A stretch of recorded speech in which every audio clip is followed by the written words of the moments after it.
Okay, so that's us beginning then with week 3, nutrition for weight loss and fertility. And the focus of tonight is going to be hormone balance. And this for me is a really interesting week because this is where I think we can start to take a more focused approach, a more personalized approach to weight loss. As I've mentioned sort of in previous weeks, um, I always think that, sorry, I was just checking the slides were working there. Hormonal imbalances are a major factor that can contribute to weight gain and stand in the way of weight loss for women. And obviously also hormonal imbalances can play a major role in infertility and poor reproductive health. So I want to take a little bit of time tonight to focus on various hormonal imbalances that we could all be suffering from, how they might impact our ability to lose weight, and how they might impact our reproductive health, and also focus a little bit on how nutrition can maybe support hormonal imbalance and what we can actually do about hormonal imbalances, how we maybe can correct those with the right nutritional approach. So just start off in a very basic sort of question, what are hormones? And when we think about hormones, we usually think of the sex hormones, estrogen, progesterone, testosterone. And those are hormones that are probably in your mind, especially if you're trying to conceive. However, there are over 50 different active hormones in our bodies. These hormones control a lot of bodily processes, including metabolism, hunger, fat storage, and our ability to burn fat. So roles that really can play a significant role in our ability to lose weight and our tendency to gain weight. Hormones are chemical messengers, so that's really important to think of them as messengers that travel around the body. In our bloodstream and then lock into hormone receptors on the surface of cells. And that's quite an important factor as well, that they lock into hormone receptors. And when the hormone locks into the receptor on the top of the cell, that then has a effect on the target cell and it brings about a change inside the cell. So really think about them as chemical messengers. They're floating around the body and they're sending these messages around. And this then brings about changes in our body cells. So this is just a little diagram that just shows you how this is your signal, which is the hormone, and this is the receptor. And if you'll see that the shape of the hormone and the shape of the receptor are very distinct, so that the cell will actually properly identify the hormone that is locking into the receptor. And usually that stops different, the wrong hormone from locking into the wrong receptor.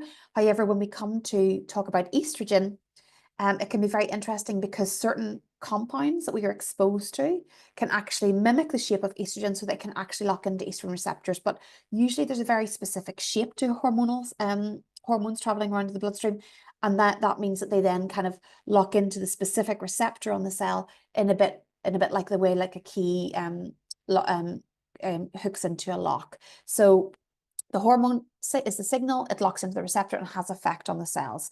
So hormones are, have a very powerful action when they can lock into these hormone receptors. So what hormonal imbalances are we going to look at tonight? So and these are the ones that I would focus on that can impact our weight balance, but also known to have a negative or positive impact on fertility. So we're looking at insulin, which we've talked about quite a bit in detail last week. So we're just going to do a bit of revision about insulin. Leptin, which is one we haven't really talked about yet, but I think that's got a really interesting role in fertility and weight loss. One called ghrelin. I'm going to talk about thyroid hormones, a really important one that I think everyone should be screened for. Cortisol, which is your stress hormone, which a lot of people are talking about, I know, on TikTok, linking cortisol levels, high cortisol to weight gain. Estrogen and testosterone. So we're going to look at all these different hormonal imbalances, how they might affect your weight balance, and also what we could potentially do about them tonight. So I always talk about the balance of the hormones in our body a bit like an orchestra. And this is just a lovely little diagram that shows all the different hormone systems in the body. And it's like an orchestra where there's all these different sections, but these sections are interlinked and they play into each other. And they're, one sends a signal to the other that it's time to go or it's time to stop. So it's just a really lovely kind of metaphor for what the hormones systems are like. So it's really important to understand that our hormone systems don't exist in isolation. An imbalance in one hormone system can contribute to imbalance in other. For example, high cortisol, which is your stress hormone, can contribute to insulin resistance. It could also lower progesterone, and it can also interfere with thyroid hormone production. So if you have a significant imbalance in one hormonal area, you may be predisposed to develop imbalances in another area. Okay, so it's just really important to understand they're all interlinked.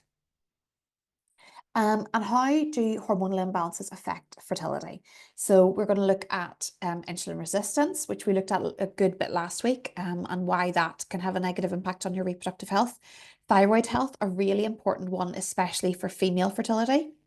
High cortisol, so really we're going to look at how stress and the stress hormones can impact your reproductive health. Estrogen dominance and high testosterone, which is obviously a really significant one in PCOS for women. So how do hormonal imbalances affect our weight?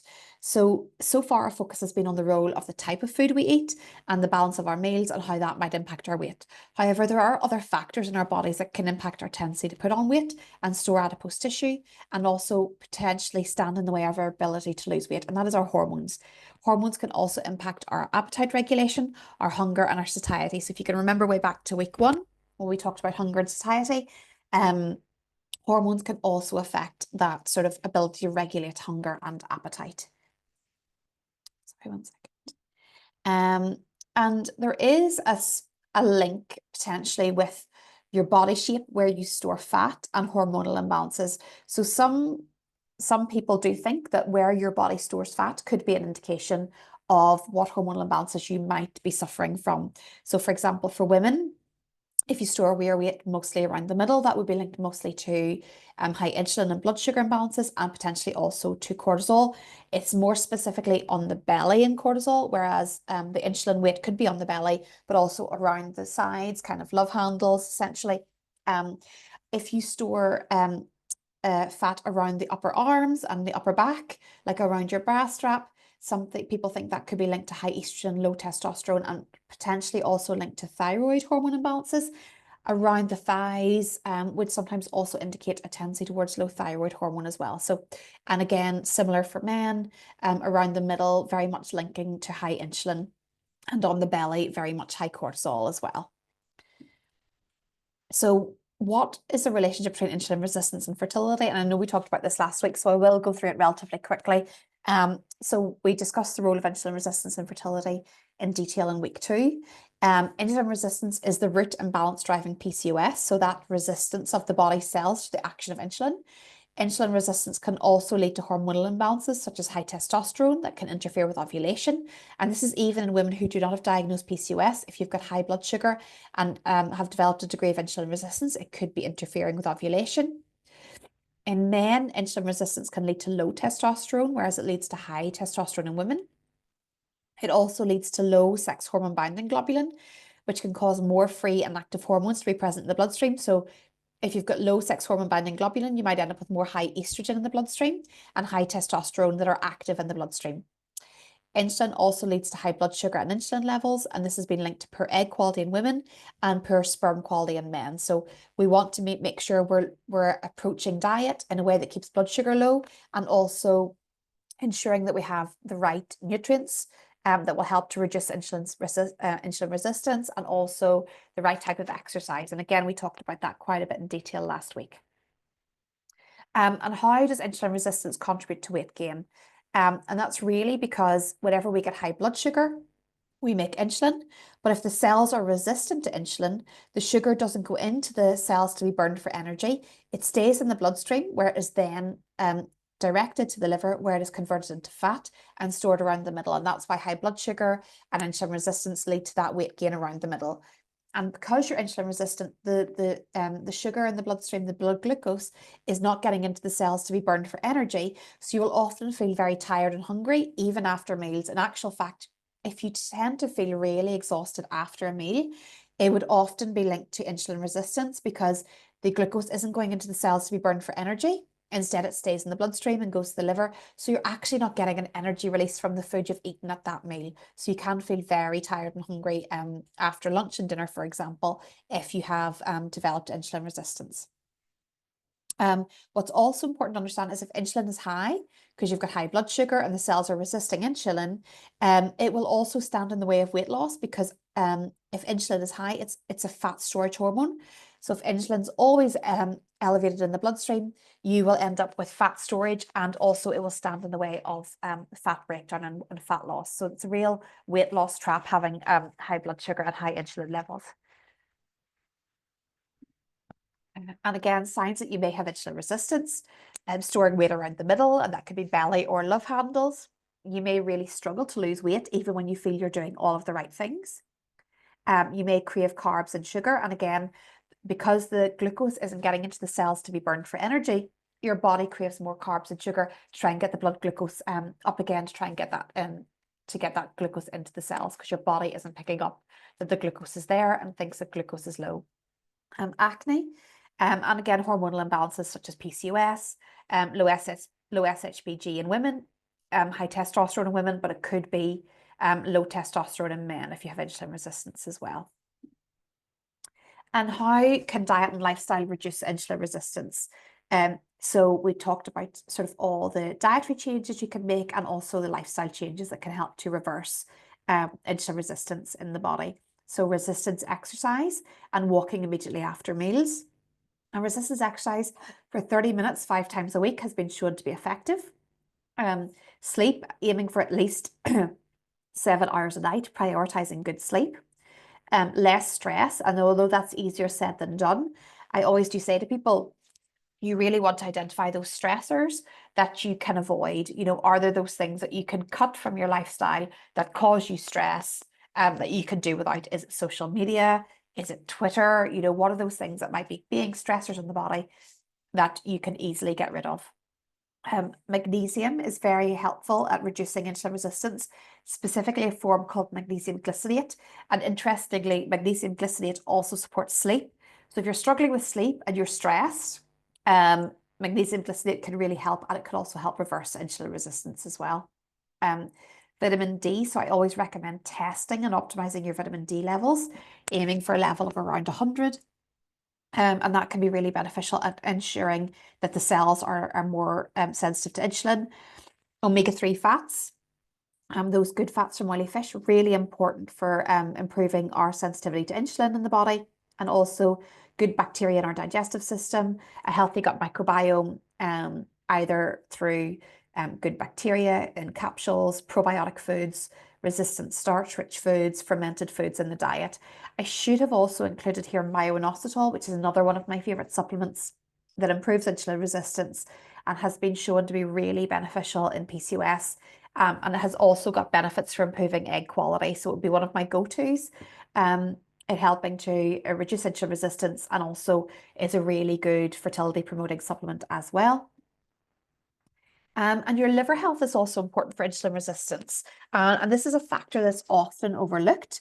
But liver health is actually central to blood sugar metabolism and insulin sensitivity. As we saw, if you have a degree of insulin resistance, that excess glucose that stays in the bloodstream is converted into fatty deposits. It's converted into fat in the liver, which can end up with fatty deposits in the liver. And that can lead to a condition called fatty liver. It's believed that around 25% of the population have a degree of fatty liver without any obvious symptoms. And while high blood sugar levels lead to fatty deposits, these fatty deposits then lead to elevated triglycerides in the bloodstream. So the liver almost has all these fat stores that then leak fatty particles into the bloodstream. And those high triglycerides can lead to more insulin resistance and more high blood glucose. So it's a bit of a vicious cycle. So I did mention that you would want to check your ALT levels and make sure that for women, they weren't higher than 18. If they are, that could be a sign that you have increased fatty deposits in the liver, and it could be affecting your ability to balance your blood sugar, and it could be affecting your insulin sensitivity. So it could be a contributor to weight gain and a barrier to weight loss. So always check your ALT levels and make sure they're below 18. So this is just a diagram that shows you if you've got high blood glucose, it leads to high blood insulin, which leads to weight gain. That would lead to increased liver fat, which also drives insulin resistance. So it's going back up to high blood glucose, this real vicious cycle. If you've got high blood insulin, you get increased pancreas fat, which leads to reduced insulin secretion as well. So it's this real complex sort of relationship, but central to this is really your liver. So making sure that the liver is healthy is a number one first step. And if you do a blood test and you find out that ALT is elevated above 18, it is something that is quite straightforward to support. So don't be alarmed if that is something that you do find on a blood test. So how do you support liver health? So again, measure those ALT levels. For women, they shouldn't be higher than 18. Men, they shouldn't be higher than 25. Obviously, the first step is bringing those blood glucose levels down. So as we've talked about in quite a lot of detail in week 1 and 2, avoid sugar, refined sugar, and refined carbs. You want to be eating slow release carbs, high fiber carbs, and those carbs that are high in resistant starch. Interestingly, you also want to avoid excess fructose, be that in the form of fruit juice. Fructose as sweeteners. High fructose corn syrup is often used in soft drinks as a sweetener. Fructose can actually also be converted into fatty deposits in the liver. So be very careful if you are drinking a lot of fruit juices. Some people who are eating excessive fruit, and I would say excessive, say beyond 5 pieces a day, could be consuming excess fructose from fruit. So do try and keep your fruit consumption down to 2 to 3 pieces a day, and the rest of your fruit and veg intake should come from veg. Avoid alcohol, obviously, and exercise. The more exercise you do can really help to look after liver health. You can use supplements to support liver health and to improve your ALT levels. Now, this could be something like milk thistle, beetroot, either in your diet or you can buy beetroot powder. Broccoli is a fantastic food for looking after the liver. Choline, which is a nutrient which is present in eggs, is very, very good for helping to break down fatty deposits in the liver. Something else called lecithin. Dandelion, so it could be dandelion tea or dandelion coffee, and artichoke, all fantastic for supporting your liver health. However, this is really important if you are actively trying to conceive or if you are at certain stages of fertility treatment where you could become pregnant. You don't want to be actively introducing a liver detox with supplements like milk thistle, simply because when you are trying to conceive, you don't want to be in detox mode. That could be contraindicated with certain fertility treatments. And also, if you start to detox using detox supplements, you could interfere with your metabolism of maybe some of the fertility drugs that you could be given. So just be very, very careful at whatever stage you may be at, that you would not be interfering with anything using detoxing supplements that might be on a market, like a milk thistle supplement, like a dandelion supplement, for example. So moving on from insulin resistance to something that's actually quite closely connected to insulin, and it's something called leptin. And again, this might be a hormone that you've never heard of, but it's a really crucial hormone when it comes to weight balance. And also we're starting to believe it plays a really important role in fertility and reproductive health. So leptin is a hormone released by our fat cells because our fat tissue is actually a hormonally active part of our body. Your fat cells actually produce and release hormones. Leptin communicates with the weight control center of the brain, which is called your hypothalamus. And this is the part of the brain that controls your weight set point, that really is kind of monitoring how much weight you have on board and if you're at any risk of perhaps starving to death, for example. So these leptin levels are actually circulated into the bloodstream and they travel up to the hypothalamus. And here they tell the brain and tell the hypothalamus the state of our energy store. So it tells your brain how much energy stores you have on board. When we have a lot of fat cells, leptin is high, and we have too few fat cells, leptin is low. And our brain will then adjust our behavior and metabolism accordingly. So this really is the way that our brain actually just finds out how much fat stores your body has on board, and it will then adapt metabolism and appetite accordingly, because obviously, while we don't want leptin to be too high, we also don't want leptin to be too low. If leptin is too low, it's a sign to your brain that you don't have enough energy stores on board, and you could be at risk of, negative health impact of having too few energy stores on board. If leptin is low in the bloodstream, metabolism reduces, so your metabolism becomes slower and appetite goes up. If leptin is high, our metabolism will actually increase and our appetite should reduce. Therefore, leptin should prevent our weight from changing dramatically from our weight set point. So it's something that should keep your weight in a very stable range. So this is just a little bit of a diagram telling you what leptin does. So it's released from the fat tissue, travels up to the brain to the hypothalamus. And if we have low leptin, energy expenditure goes down and your appetite will go up to increase food intake. However, if we have high leptin, your appetite will go down and your energy expenditure should go up. However, and this is where it can become problematic, is you can develop something called leptin resistance. So leptin should help our bodies maintain a healthy weight. However, we know that we can develop something called leptin resistance when our fat cells are producing leptin, but the signals aren't being picked up by the weight control center of the brain. So a bit like an insulin resistance, the cells don't pick up the action of insulin. In leptin resistance, the brain is not picking up on the leptin signals from our fat cells. So the brain is being told that we have low leptin or no fuel reserves, even though we have adequate leptin adequate fuel reserves, and we have adequate leptin. So the brain thinks, oh no, we don't have enough fuel on board, and acts accordingly, even though there are plenty of fuel reserves. So it's basically like telling the brain that the fuel tank's empty, even though it's full. So the brain will believe we're underweight or even starving, even though we might be overweight. So the weight control center will act to conserve weight, even if we need to lose weight. So this conservation of weight will lead to an increase in appetite and a downregulation of metabolism. So that can lead to things like being cold or potentially even interfere with thyroid function as well. So how does this leptin resistance potentially impact infertility? Leptin doesn't just control our appetite. So as I said, these hormones are complex. They have lots of powerful roles in our body. Leptin doesn't just control appetite. It also tells our brain if we have enough energy stores to reproduce. So if we think about this from an evolutionary point of view, if you were starving to death, it wouldn't have been considered a good time to reproduce. So this low leptin, if you have low fuel on board, would tell your brain, no, now's not a good time to reproduce, and it would lead to the shutdown of ovulation. So if leptin resistance is telling our brain that we don't have enough energy reserves and need to gain weight, this could also send a signal to our brain that we don't have enough energy on board to reproduce. So leptin resistance is a state where our body thinks we're underweight when we're overweight, and this will not just impact our metabolism, it could also impact our reproductive health. So in response, not only will the brain increase appetite and reduce metabolism, it can also shut down reproductive function, and this can affect ovulation for women and the regularity of our periods. So there's a close relationship between leptin resistance and regularity of ovulation.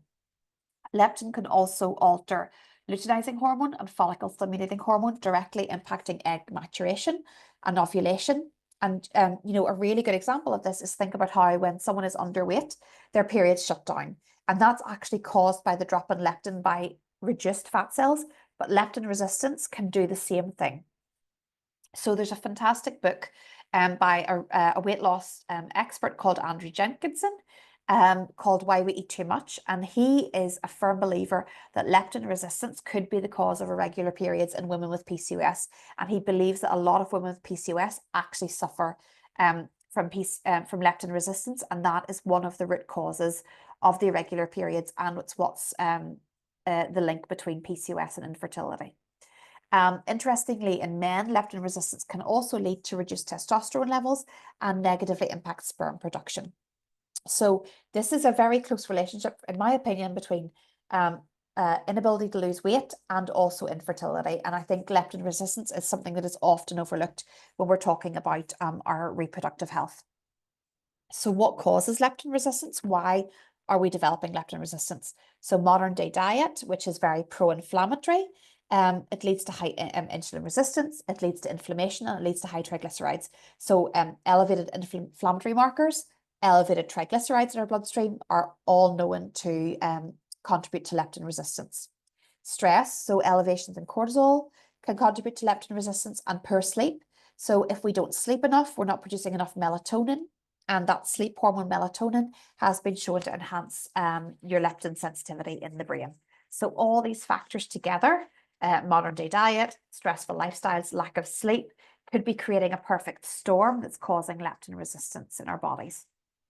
So our diet can contribute to leptin resistance in two ways, and that's by causing insulin resistance and inflammation. Diets high in refined carbs and sugar lead to insulin resistance, which we've talked about a lot, and insulin resistance is being shown to contribute to leptin resistance as well. So the two often go hand in hand.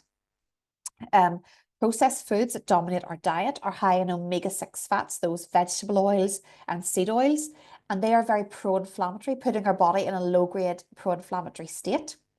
Our diet is often low in omega-3 fats, which are your good fats from oily fish that help to reduce inflammation. So this balance of high omega-6 and low omega-3 could be putting our body in an inflammatory state, and inflammation, this low-grade inflammation, also drives leptin resistance. Vegetable oils such as sunflower oil, corn oil are omega-6 fats, and most of the food we buy in the supermarket is made with these fats. So next time you get the chance, just walk around, read the labels. You'll see that most processed foods now, even things that you wouldn't imagine, are containing sunflower oil, corn oil, vegetable oil. Omega-3 fats are in oily fish, green vegetable, and some nuts and seeds. So really important to be looking at the ratio of the good fats in your diet. Are you getting enough omega-3? Are you eating too much omega-6 that could be putting you in this pro-inflammatory state? And stress, as I mentioned, really promotes this leptin resistance. So when we're stressed, we produce the stress hormone cortisol, and cortisol promotes both insulin resistance and leptin resistance. And I'm seeing a lot of people who have got high cortisol levels and, maybe don't necessarily have bad lifestyle or bad diets, but a lot of them are this is leading to insulin resistance in these people. The more stressed we are, the more cortisol we produce. So even if you're doing all the right things in terms of diet and exercise, stress can negate a lot of these benefits. So maybe, if stress is really taking over your life, maybe it's important to pause everything for a few weeks, a few months, and really just look at your stress levels and what you can do to bring them down, what lifestyle changes you need to make. And sleep, and a really important factor is sleep. When we sleep, we produce the hormone melatonin in the brain. And if we aren't sleeping enough and aren't producing as much melatonin, this contributes to leptin resistance. So not getting enough sleep together with stress and poor diets can create this perfect storm that leads to leptin resistance. If you're sleeping less than 7 hours a night, sensitivity of leptin receptors in your brain is reduced. So, maybe focusing on sleep is one of the first things you need to do as well. Not only the duration of your sleep, it's also about quality of sleep as well. And I just see this picture where this person is sleeping with the curtains open, and also like making sure your bedroom is really dark at night is really important to ensure you're getting really good melatonin production, because even minimal light in your bedroom can lead to reduced melatonin levels as well. So what can we do about leptin resistance and improve our leptin sensitivity, which should have a really positive impact, not just on our weight balance, but also on our reproductive health? So eat to improve insulin sensitivity and reduce insulin levels. And we've talked about that, balancing blood sugar, eating protein at every meal, increasing your resistant starch in your diet. I did talk a little bit about how resistant starch is converted into butyrate, and how butyrate is something called a postbiotic, and that can improve your insulin sensitivity. And interestingly, it can also improve your leptin resistance as well. So improve leptin sensitivity, So these good bacteria, eating lots of resistant starch and feeding the good bacteria, can also help with your leptin sensitivity as well. Also eat to reduce inflammation, so that's improving the balance of omega-3 and omega-6 fats in your diet by avoiding processed foods and vegetable oils, and increasing the intake of omega-3 fats. If you do want to increase your intake of omega-3 fats when you're working to improve your reproductive health, it is important not to eat an awful lot of oily fish, especially salmon or tuna, because they can unfortunately be a source of toxins such as mercury. So you are advised not to eat more than, one serving of oily fish weekly when you're trying to conceive. So a really good compromise is to use a high quality omega-3 supplement when you're trying to conceive as your source of omega-3 fats, rather than eating an awful lot of omega-3 rich oily fish. Increase intake of plant foods such as vegetables and your omega-3 fats. And also magnesium, coming back to magnesium again, it reduces insulin resistance and also improves leptin resistance as well. So magnesium is a really important mineral. And as we saw, magnesium glycinate can help with sleep and reduce stress levels as well. So, we do want to make sure we reduce stress, exercise, and sleep. The lifestyle factors, whenever you put them all together like that, become very important as your diet when you're trying to lose weight and also support your reproductive health. So it may seem like a big ask, but you need to look at reducing stress levels, introduce some exercise, and also make sure you're getting enough sleep. When you make small changes in these areas, the whole is greater than the sum of the parts. So even if you just improve your stress levels by 10%, start exercising a little bit more, and improve your sleep by maybe 20%, if when you add that all together, it's going to have real improvements for your health. So aim to get at least 7 hours sleep a night. Exercise is important. So we talked about resistance exercise, and is much more effective than cardiovascular based exercise. So if you've got limited time to exercise, try and focus on resistance exercise in that time. And what can you do about high stress levels? Are there things that you can do that will bring your stress levels down? And it's very personal. We all know about maybe an activity that really works for us. If your stress levels are really through the roof, maybe you need to book yourself in for a bit of a massage or reflexology, going to an environment where someone else is in charge of helping you relax. Spending time with friends and family, really important. Laughing, so you're putting on comedy videos or comedy movies and avoiding dramas. Walking in nature is shown to help reduce cortisol levels very quickly. Is there like a very mindful activity that you could potentially do that will help you relax? I have just recently discovered painting by numbers, and I'm not a very artistic person, so it's a lovely challenge, but for me, it's a lovely mindful activity. So, doing jigsaws, think about something that you can sit and do that is not doom scrolling on your phone, that is really going to help you bring down your stress levels and stop thinking about things that might be stressing you. So moving on from leptin, I want to talk about a hormone called ghrelin. So what is ghrelin? So ghrelin is essentially your hunger hormone. So if you see here, leptin, if it's doing the job right, is actually the satiety hormone. It tells the brain that you don't need to eat too much. Whereas ghrelin is linked to our stomach, and ghrelin is actually the hunger hormone. And I always remember ghrelin as like gremlins, but getting hungry late at night. Because if you'll see that ghrelin actually increases after midnight, and it's why we often get the munchies if we stay up late. So satiety, the feeling of being fed and satisfied, controls our appetite along with our blood sugar levels. Ghrelin should be known as our appetite accelerator. It increases in response to food deprivation, and it gets strong enough to tell us to eat 3 times a day. Once we eat, levels of ghrelin drop because the stomach stretches. So ghrelin is linked to whether the stomach is empty or whether the stomach is full, and that should have linked to levels of ghrelin in the bloodstream that then are going up to the brain to tell the brain it's time to eat. So this is one reason why I'm not a fan of low-calorie dieting, because low-calorie dieting can really interfere with your ghrelin signaling. So if you've been, a slave to Slimming World or Weight Watchers in the past and gone through this low-calorie diet approach, it can really interfere with your ghrelin signaling and your ghrelin activity in the body. So I did mention way back at week 1 that I'm not a huge fan of low-calorie diets, and this is one reason why.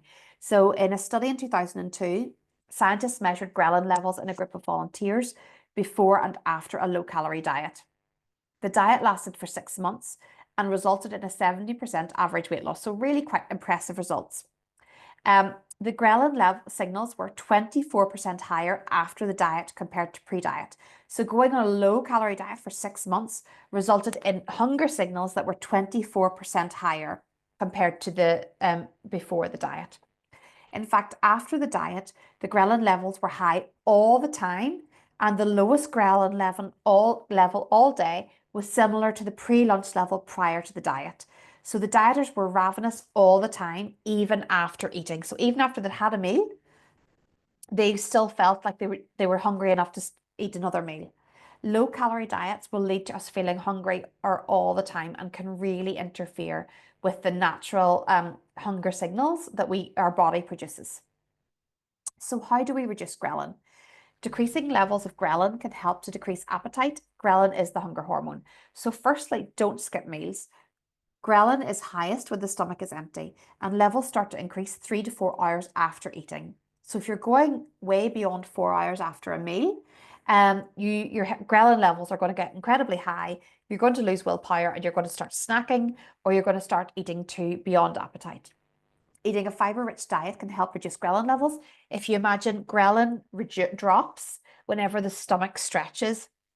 So eating foods that have got more bulk to them will actually help to bring down ghrelin levels. So if you think about what fiber does when we eat fiber mops up fluid in the stomach and in our digestive systems, and it expands. So that really helps our stomach expand, and that will help to bring down ghrelin. A protein-rich diet has been shown to help reduce ghrelin levels. So people who had eggs for breakfast had lower ghrelin levels for the rest of the day. So eating a protein-rich breakfast, and that was compared to, say, carb-based breakfasts. So high satiety foods that are high in protein and fiber, if you think back to week 1, the reason they're high satiety is because they're reducing our ghrelin levels. Getting enough sleep, so poor sleep can cause ghrelin levels to rise, as can chronic stress. So stress hormones, again, coming and interfering with our appetite regulation. And avoid processed foods and empty calories.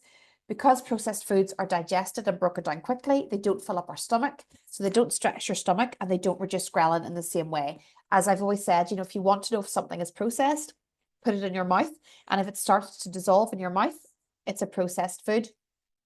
And if you think if that food's already dissolving in your mouth, it's not going to really expand in the stomach. It's already been broken down. And don't stay up late. Ghrelin increases after midnight. So if you stay up late, you may be more tempted to snack. So that's really where midnight snacking comes in. You should be asleep. If you're awake, that ghrelin level starts to rise, and you could be prone to snacking. And this is, I always remember my husband occasionally, he has to do like big projects for work, and often maybe has to put all-nighters or stay up really, really late. And often I'll come down the next morning and there's been like all the debris from snacking. There's been peanut butter, there's a banana peel in the fridge or in the bin. I can see that he started snacking, kind of well past midnight. And that I always think that's because the ghrelin levels kind of kick in when you stay up too late. So moving on from ghrelin, I want to talk about thyroid hormone balance. And this is a really important one for female fertility. With female fertility, you really want to make sure that your thyroid function is absolutely optimal. So thyroid hormonal imbalance, or low thyroid function, known as hypothyroidism, is the hormonal imbalance most commonly associated with weight gain. Our thyroid gland controls our basal metabolism, and that is basically the process that turns food into energy. Having healthy thyroid function is also essential when trying to conceive. A thyroid hormone is really important for maintaining a healthy pregnancy. So having low levels of thyroid hormone can in fact impact fertility in a number of ways. It can firstly interfere with regular ovulation. If you have autoimmune thyroid disorders, you may have elevated antibodies, and that can put the body in a very pro-inflammatory state and also lead to immune imbalances. And if you have hypothyroidism, you're at increased risk of first trimester miscarriage as well. So again, we want to really be taking a deep dive into your thyroid health and looking at it, making sure that it is really optimal when you're trying to conceive. So what are signs that you may have poor thyroid function? It could be weight gain, or you find you really struggle to lose weight, even when you're doing all the right things. You could have chronic tiredness, and you could sleep the clock round. You might have your hair falling out or thinning, and you might have hair missing at the edge of your eyebrows. Very heavy periods, very dry skin, particularly maybe on the legs and on the heels of the feet. You might feel cold all the time. Are you the person that's wearing a cardigan and everyone else is wearing a t-shirt, or are you always like putting a blanket on yourself when you're sitting on the sofa? You may have chronic constipation. You may experience low mood and lack of motivation, because your thyroid hormone actually helps produce your happy hormones and neurotransmitters. You may have really bad brain fog and poor memory. And there could be a family history of poor thyroid function as well.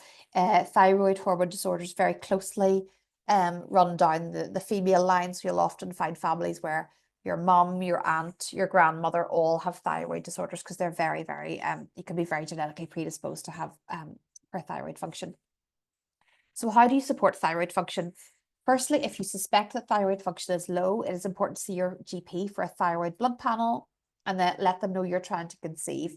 The reference range for healthy thyroid function is different for those trying to conceive. So there's the standard reference range, and then there's the optimal reference range. You want to make sure that your thyroid function is optimal. So thyroid hormone reference range is different for those trying to conceive. TSH should be no higher than 2.5 for women trying to get pregnant. I would say if you're TSH is consistently above 2, it could be a sign that the thyroid is struggling. So you want to look at that in a lot of detail. If your thyroid function is low, you may require medication to replace thyroid hormones, and that's not necessarily a bad thing. That could be something that could be really beneficial for your fertility. So if you see here, we've got standard reference range of thyroid hormone levels and then the optimal reference range, which you would want to be within when you're trying to conceive. So you've got TSH, which is your thyroid stimulating hormone, and that is actually produced in the brain and the pituitary, and that is then that then signals the thyroid to produce the thyroid hormone. We have T4, which is the one that's often measured by your GP. However, T4 has to be converted into T3, which is actually the most active thyroid hormone in the body. So T4 is the main one that they're focusing on, and it's actually T4 is thyroxine, the one that you're often medicated with whenever you have low thyroid function, but that is actually mostly inactive, and it only has about 20% activity in the thyroid, in the body. You actually, what is most important is that you're converting T4 into T3, and that's a process that requires nutrients like selenium and zinc, which is one reason why they are really key for thyroid health. And another thing you really want to make sure is that you don't have elevated thyroid antibodies. And a lot of women that I've met have been diagnosed with low thyroid, or maybe not even, and we do a thyroid panel, we screen for antibodies and we find they're elevated, and that is a elevated thyroid antibodies.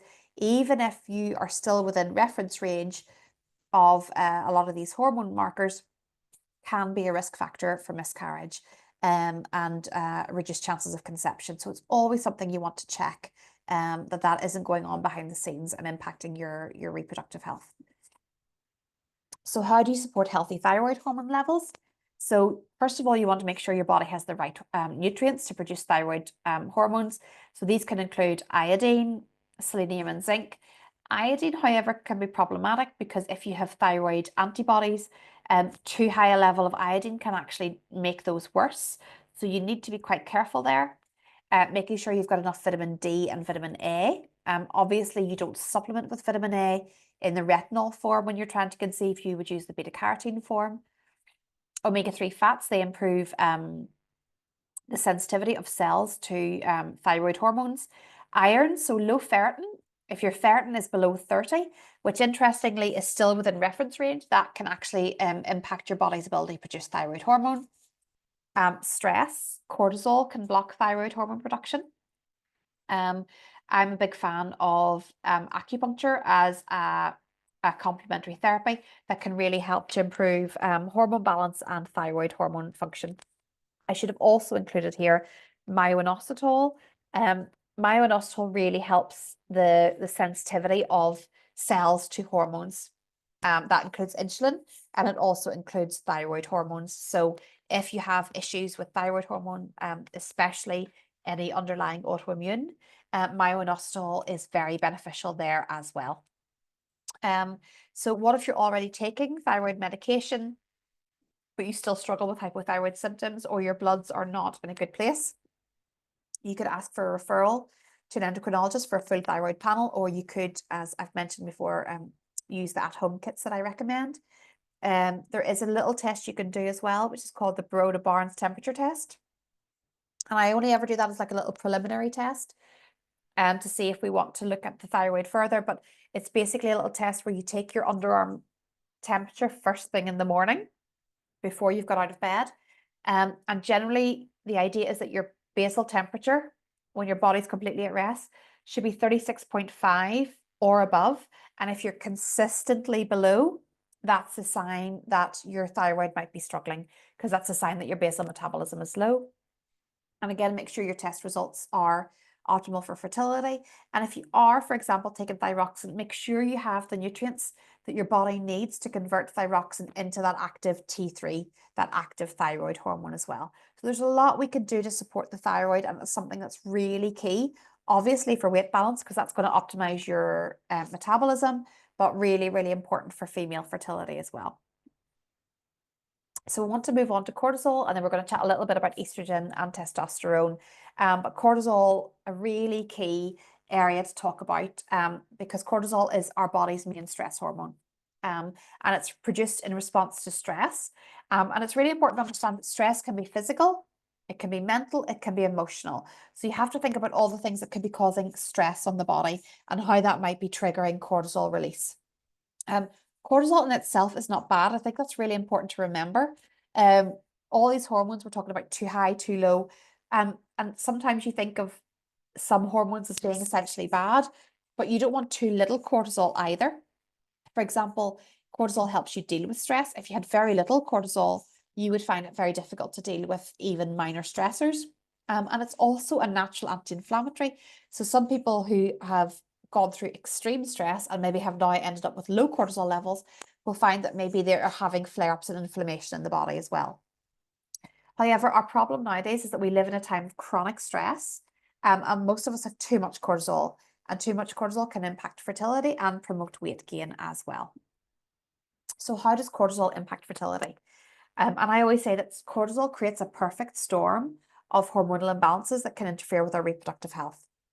Research shows that the link between stress and fertility is stronger in women than men. Women are more sensitive to the negative impact of cortisol on our bodies compared to men. We know that cortisol activates a type of neuron in the brain called RFRP neurons. And when these neurons are activated, it suppresses the reproductive system. So, for example, when we are under a lot of stress, we're pumping out a lot of cortisol, we would say that we're in fight or flight. So fight or flight is that stress response that was designed, like it's our caveman response. It's like where we want to run away from a stressor. So we basically usually have two sides of our nervous system. We're either in fight or flight. And if we're not in fight or flight, we're in rest and digest. And some people call rest and digest and reproduce. Because if we're in fight or flight, we're not in this rest and digest and reproduce. The two are mutually exclusive. So if you feel like you just run on adrenaline, run on cortisol all day long, there's a good chance that your body is not in this rest, digest, and reproduce mode. So high cortisol can contribute to low DHEA, and DHEA is the adrenal hormone that is then converted into testosterone, estrogen, progesterone. So DHEA, very important for fertility. And if we're pumping out cortisol all the time, DHEA levels will start to drop. The more cortisol we produce, the lower our progesterone may be. And obviously for women, that can lead to a shorter luteal phase. And progesterone is very important for implantation and maintenance of a healthy pregnancy. When we're in fight or flight, blood flow is diverted away from the internal organs, such as ovaries and testes. So your blood flow is going to your heart and to your muscles for fight or flight, and it's not going to your digestive system. It's also not going to your reproductive organs. And if you don't have blood flow to those organs, you don't have delivery of nutrients, you don't have delivery of oxygen, and that can really affect the health of your reproductive organs. High cortisol can also lead to high prolactin, and that can interfere with ovulation, lead to irregular periods, and high cortisol can also interfere with thyroid hormone production. So, add this all together, it's a bad recipe for your reproductive health. And cortisol can also contribute to weight gain. It directly increases the insulin resistance of our cells. So long-term stress can lead to increased insulin resistance and promote fat storage around the middle. Cortisol also reduces muscle mass and prevents muscle gains. That leads to less muscle, which leads to reduced insulin sensitivity, so a vicious cycle. So you've got high cortisol, you might have higher fat storage levels, you've got lower muscle mass, and low muscle mass reduces our insulin sensitivity. So it's a bad recipe for your insulin sensitivity and your insulin signaling. So how do you reduce cortisol levels? So it's very easy to say that you need to stress less, but at times, and this can be very hard, but there are ways that you can change your diet and lifestyle to reduce and balance cortisol production. So even when you're in the eye of the storm, you're going through a really stressful time, there are ways you can reduce your cortisol levels. For example, avoid unnecessary stresses. Is it watching the news? Is it scrolling social media? There's a really interesting, I think she's a neurobiologist that I follow on Instagram. And I was listening to one of her podcasts. She's called Tara Swart. And she was basically saying that, in ancient times, the amount of information that we are exposed to on a daily basis in the news, 24-hour news cycle, reading the newspaper, we would have only got that much information in our lifetime. So we're overwhelmed with all this information about the world, and most of it's negative. Can you introduce some relaxation techniques that are really going to work for you? Identify what works for you to reduce your cortisol levels. Is it mindfulness? Is it a mindful activity? Is it meditation?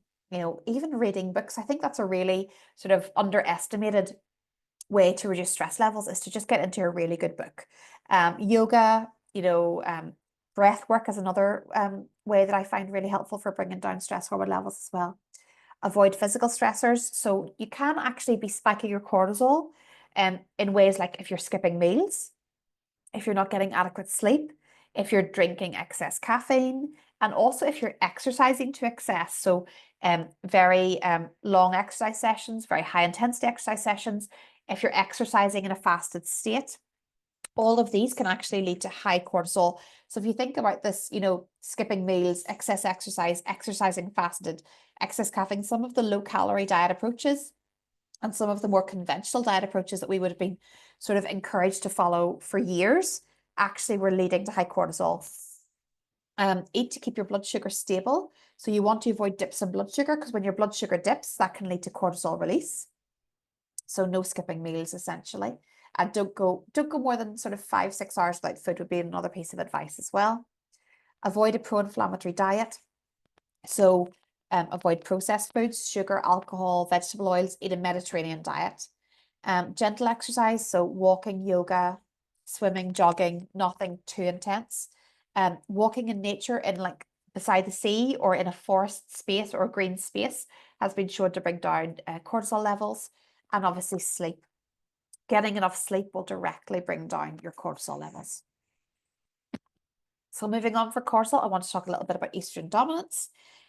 So too much and too little of any hormone leads to an imbalance in the body. However, the balance of hormones and how they interact is also important. Estrogen and progesterone must be in balance for healthy reproduction. And estrogen dominance is a state that occurs when the ratio of estrogen to progesterone rises. So estrogen is high relative to progesterone. And this can lead to irregular periods, a short luteal phase, short periods, and conditions such as endometriosis and fibroids would all be estrogen dominant conditions. Men could also experience estrogen dominance where their estrogen levels can be high in relation to testosterone. And this can be the result of environmental exposure to synthetic estrogens or aromatase activity as well. So one way that you can be predisposed to estrogen dominance is if you're having an anovulatory cycle or a cycle where you don't ovulate. So if you have a cycle where you haven't ovulated, you will not produce progesterone, and therefore that month you will be estrogen dominant. You will be in an estrogen dominant state. So for example, imagine there's a month where you skipped your period, or sometimes you can still have a period even when you haven't ovulated. So if you've got no ovulation, you've got no luteal phase and no progesterone being produced. Progesterone is produced whenever you release a follicle. It converts into the corpus luteum, and it's corpus luteum that then produces your progesterone. So imagine this is, say, for example, this is a diagram showing the hormone levels of someone who's skipped their period 1 month. You'll see your estrogen production is still following the natural rhythm. However, your progesterone production is flatlined because you haven't ovulated, you haven't released a follicle, and you haven't produced corpus luteum to then release progesterone. So if you're regularly having anovulatory cycles or cycles where you're not ovulating, it could be very much contributing to estrogen dominance. And this can also play a role in your ability to balance your weight. Imbalances in sex hormones have the ability to impact our weight, and being overweight can then impact our sex hormone balance, another vicious cycle. So low estrogen can lead to insulin resistance. However, so too can estrogen dominance.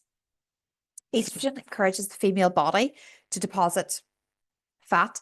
This is why females have a higher body fat percentage than men. Bodybuilders, so female bodybuilders, will often use estrogen blocking drugs to reduce body fat. However, not only does estrogen encourage us to store fat, but then fat cells actually produce an enzyme called aromatase that promotes conversion of androgens into estrogen in both men and women. So we're in another vicious cycle. So fat cells can actually then encourage the body to convert androgens into estrogen, making you more estrogen dominant.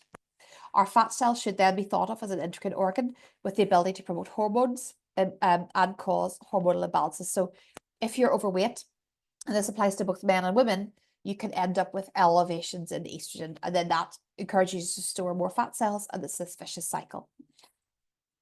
This is just another little diagram, shows you how these are fat cells here, and they are producing something called aromatase. Aromatase enters the bloodstream, it goes into the blood vessel, it encourages androgens to be converted into estrogen, and that can lead to estrogen dominance. And that can obviously interfere with reproductive health for both men and women. Men who are trying to conceive do not want to be having high estrogen levels. That can really interfere with male sperm quality and male fertility. So what could be signs that you have estrogen dominance?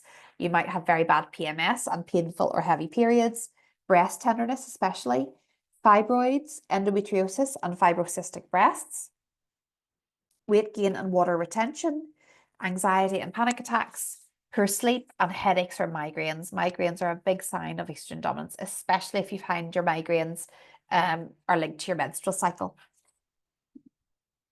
And environmental estrogens are also a major factor. So we don't have to be we don't just have to be aware of the estrogen produced within our body. Environmental estrogens can also impact our insulin sensitivity and our leptin resistance. And there's a significant relationship between exposure to plastics like BPA and insulin resistance and interfering with leptin and ghrelin signaling. So hormone compounds that are found in plastics, such as BPA, are known as xenoestrogens, meaning they are chemical estrogens, but they can act like estrogen within our body. So they can also contribute to estrogen dominance. But we also know that these environmental hormones, these xenoestrogens, can also interfere with insulin resistance and leptin and ghrelin. And I was also listening to a lecture about thyroid health this week, and there's some evidence that they also interfere with good thyroid hormone as well. So these chemicals, these plant chemicals, these chemical estrogens, could have a negative impact, not just on fertility, but also on your weight balance by driving insulin resistance, leptin resistance, and also interfering with thyroid health. And next week, I'm going to look a bit more at how we can reduce your exposure to environmental estrogens. So how do you support estrogen balance in the body?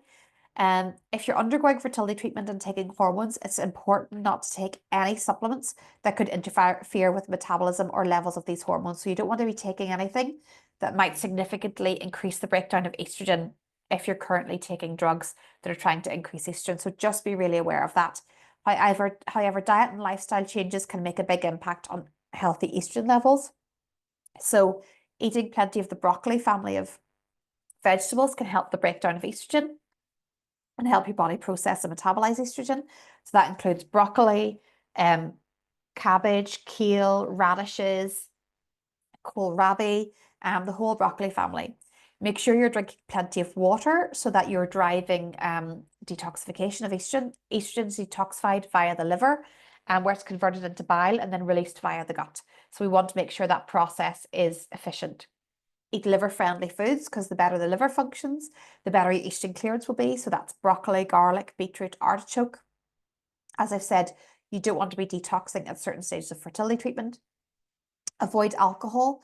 Alcohol levels will increase directly in relationship to the amount of alcohol you consume. So the more alcohol you have in your diet, the higher your estrogen levels will be. And then if you have problems with the metabolism of estrogen, that's going to be even more exacerbated. Eat foods that inhibit aromatase, so that aromatase enzyme.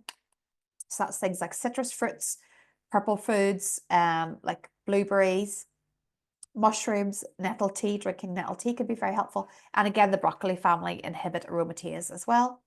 Avoid environmental estrogens in your plastics and your cosmetics. Make sure you've got plenty of fiber in your diet, because that helps mop up estrogen via the gut and carries it out of the body in the stool. So again, looking at regular bowel motions can be very helpful to make sure you're getting rid of estrogen. Have some flax seeds every day, or try seed cycling, where you eat flax seeds and pumpkin seeds for 2 weeks of the month, and then for other 2 weeks of the month you have sesame seeds and sunflower seeds. It can be really helpful. Make sure you have enough of the nutrients B6, B12, folate and magnesium. They are key for the breakdown of estrogen and the removal of estrogen for the body. And support the gut microbiome. You can detox estrogen via your gut. So it's very important to make sure you've got a healthy gut function both a healthy gut microbiome and to make sure you're having regular bowel motions to get rid of estrogen from the body. You also want to support progesterone levels with vitamin C. If your progesterone is low, 750 milligrams of vitamin C daily has been shown to help with healthy progesterone production. And this is something I look at with some clients is, do you have a slow COMT? So COMT is an enzyme that supports healthy clearance of estrogen from the body. Some individuals have impaired or slow action of COMT enzyme, and so they're basically genetically predisposed to being slow clearers of estrogen. So they're genetically predisposed that this COMT enzyme works more slowly than it should. So estrogen is not cleared as rapidly from the body as it should be, and this can really contribute to estrogen dominance. If you have a slow COMT, you will be more inclined to symptoms of estrogen dominance, and often women who have this inclination to estrogen dominance would have found that, you know, as soon as they got their periods as a teenager, they really struggled with symptoms because that estrogen, when it was coming in, it was quite out of balance in your teenage years.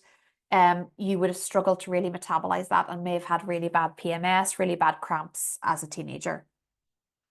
Interestingly, the COMT enzyme also helps support breakdown of neurotransmitters. So slow COMT is also linked to anxiety disorders and ADHD. So how do we support COMT activity? If you suspect it is low, magnesium really helps improve that. Avoiding excess caffeine, avoid strenuous exercise, and ensure you have the nutrients zinc and B6. So magnesium, zinc, and B6 together can really help support the activity of this enzyme and help with the proper clearance of estrogen. So making sure those nutrients are in your diet or that you're supplementing is a really important way to ensure you're having really good estrogen clearance from the body. So lastly, I just want to briefly talk about high testosterone in women. So high testosterone in women often accompanies insulin resistance and PCOS. So addressing insulin levels can improve these testosterone levels, and that would be your main focus, would be trying to get the insulin resistance improved. However, adrenal gland imbalances can also lead to high testosterone in women, and higher than normal testosterone could lead to irregular ovulation. So other ways that you can help to reduce testosterone levels includes regular consumption of flax seeds, has been shown to bring down testosterone levels in women. Regular consumption of soya. Now, I wouldn't recommend excess soya when you're trying to conceive, but maybe about 2 servings of a high quality soya-based food a week. Sort of maybe like edamame beans once a week and maybe high quality tofu once a week. Avoiding things like processed soya-based foods or soya yogurt or soya milk. But say something like I said, 1 serving of tofu and 1 serving of edamame beans a week would be quite good. Make sure you've got plenty of zinc. Zinc actually helps to prevent production of a more aggressive form of testosterone called DHT, which is sometimes high in women with PCOS. So zinc is a really important mineral for anyone struggling to balance their testosterone levels.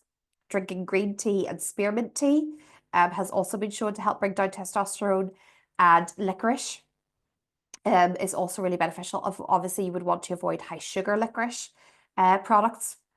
So again, licorice tea can be very beneficial.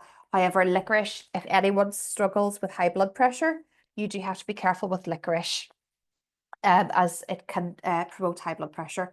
So if you've ever had episodes of high blood pressure in the past, or there's a very strong inclination to high blood pressure in your family, you want to avoid too much licorice in your diet.